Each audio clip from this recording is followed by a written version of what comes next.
Israel was attacked by Hamas, and Hamas is a terrible terrorist organization. They killed 1,200 people, which in a small country like Israel is a lot of people. Terrible, terrible attack. It's a war crime. Israel had a right, in my view, to defend itself.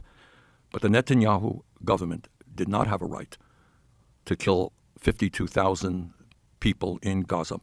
In today's video, Bernie Sanders destroys Joe Rogan in a heated debate over U.S. military aid to Israel and the war in Gaza.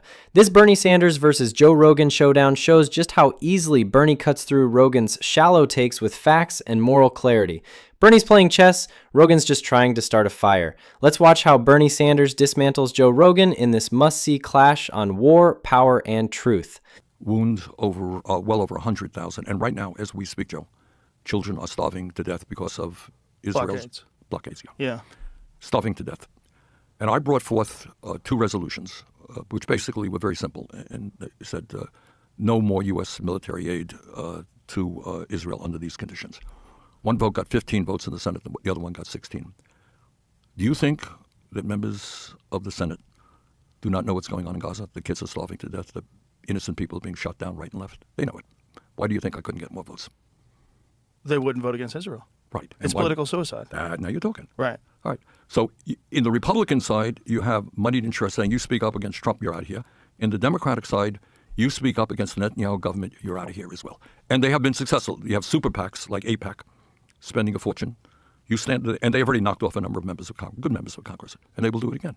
So all I'm saying is you got a corrupt campaign finance system on both sides, which is rejecting the will of the American people and end up supporting powerful special interests. And if we do not get a handle on that issue, I worry very much about the future of American democracy. Are you going to run for president again? I am 83 years of age. That's what I'm saying. Yeah, well, I'm not sure the American people will be enthusiastic on somebody's 108. You're still very with it. Thank you. You are. Well, I mean, you're a couple of years older than Biden. Yeah. Right? Think of that. Yeah. You could be off a lot worse. Yes. Yeah. All right. We have been running around the country doing what we call the Fighting Oligarchy Tour, which is like why I'm here in Texas. We were in Fort Worth last night, had a good turnout. And I think, interestingly enough, Joe, it's not most of the people. We know the people who come out to our rallies. We have a big list of millions of people. But a lot of people are coming to our rallies that we don't know. And I think we know that some of them are Republicans and some of them are independents. Many of them are independents. Because I think across the board, there is growing dissatisfaction with the current politics in America, both parties. And people want a new vision for America, which is also something we don't talk a whole lot about.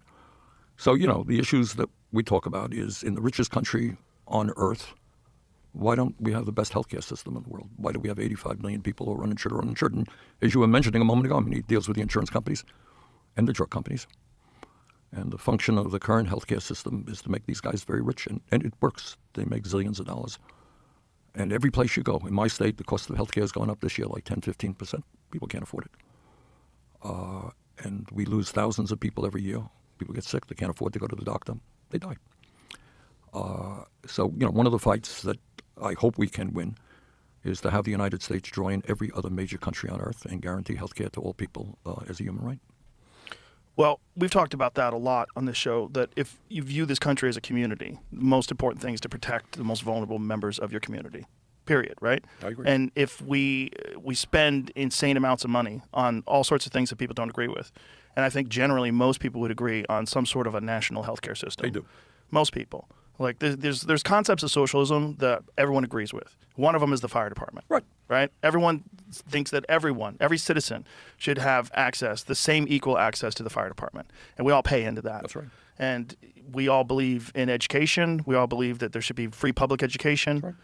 And most people believe that the university system should also be funded. It would benefit everyone. You got it. It would benefit everyone to have more educated people that are doing better in the world. You'd have better GDP. You'd have more successful people. Absolutely right. If you want to make America great again, less losers. How do you make less losers? Don't stack the deck against them. One of the first things that you'd have to do is figure out why these communities and these cities have been the exact same way for decade after decade. Back to Jim Crow and the Red Line laws and all these. Why is nothing being done to fix that or to correct that problem?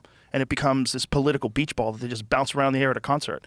And everybody, it's like there's certain things that just keep coming up that make you just go, well, how are we still talking about gay marriage? How is that still coming up? And it's like, poof, throw it up in the air. All right, let me get back to that. But I want to say... There's a bunch of these things, right? All right, the first point you made, You want to make America great? Right. Yeah, have the best, less losers. Have the best educated workforce in the world. How's Yes, that? Radical yes. idea? I Yeah. don't think so. Right. And you're absolutely right. Better education You and live healthcare. longer when you have better education, et cetera, Right, et cetera. right. All right. So what does that mean? It means right now, I talk to psychologists all the time. You do? Yeah, I do, because I was the chairman, not what's called the ranking member of the Health Education Labor Committee. So, we deal with medical people all the time. Uh-huh. Wasn't me personally. No. That I may need also, but no, I was talking in a more general sense. Look, what are the most important years of human development? You're a human being. What are the most important You're a years? child. That's right. Yeah. 0 to 4. How's our child care system doing? Yeah, not so good. It's a disaster. So Yeah. you got a rational society says, okay, the kids are the future of America, right? You talked about the sense of being a community. All right. Right. So if I love this country and I want this country to do well into the future, I have to worry about the children, correct? Right, Okay. absolutely. Right now, for economic reasons, when I was a kid, by the way, and there's not to shock some of your younger listeners here, there was one worker in a family could actually bring home the bacon and pay the bills. You know? Yeah, back in the old days. Back in the old days, yeah, man. So I grew up in a working class family. We didn't have any money. My dad went out to work, mom stayed home, and that was it. Yeah. Made healthier people too that way. It Yeah. did. It did. I think in many respects, it did. Well, something happened where they sort of devalued the woman's role as a mother, and by convincing them that they have to be a part of the workforce. I think that's What Bernie Sanders just laid out in this conversation with Joe Rogan is something we rarely see on a platform this big. A full-on dismantling of the political cowardice in Washington when it comes to Israel and Gaza. In just a few minutes, Bernie Sanders called it like it is.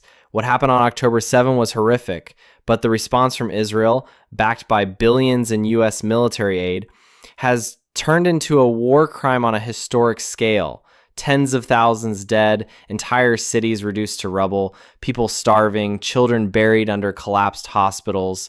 And while all this is happening, Congress is frozen. Not because they don't see it, but because they're bought, they're scared, and they're owned by AIPAC and billionaire donors.